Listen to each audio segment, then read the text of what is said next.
একটু দেরিতে হলেও জলপাইয়ের আচারটা এবার বানিয়েই ফেললাম।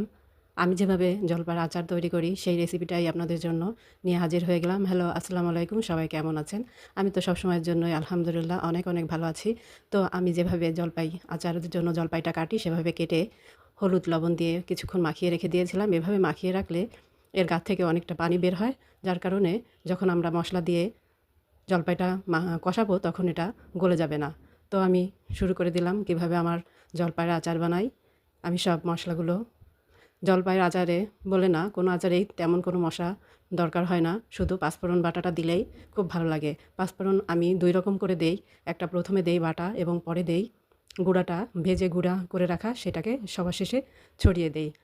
আজকের আচারটা আমি গুড় দিয়ে তৈরি করেছি। চিনি দিতে চেয়েছিলাম না, কিন্তু জলপাইটা এত বেশি টক ছিল যে যার কারণে, যেহেতু এটা টক ঝাল মিষ্টি একটা আচার হবে, তো বেশি টক লাগলে খেতে মজা লাগবে না। যার কারণে শেষের দিকে আবার কিছুটা চিনিও দিতে হয়েছিল। ঝাল ঝাল ফ্লেভারের জন্য আস্ত শুকনো মরিচের সঙ্গে গুঁড়া শুকনো মরিচটাও আমি দিয়েছি। আর আচারটা যেহেতু অনেক দিন ভালো থাকে সেই কারণে আমি সিরকাও দিয়ে দিলাম।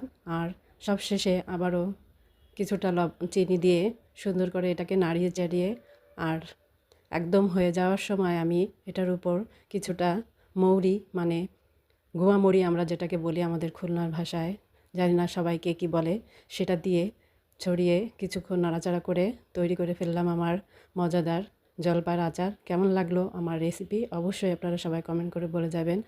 আমার ভিডিও ভালো লাগলে শেয়ার দিয়ে পাশে থাকবেন। ধন্যবাদ সবাইকে।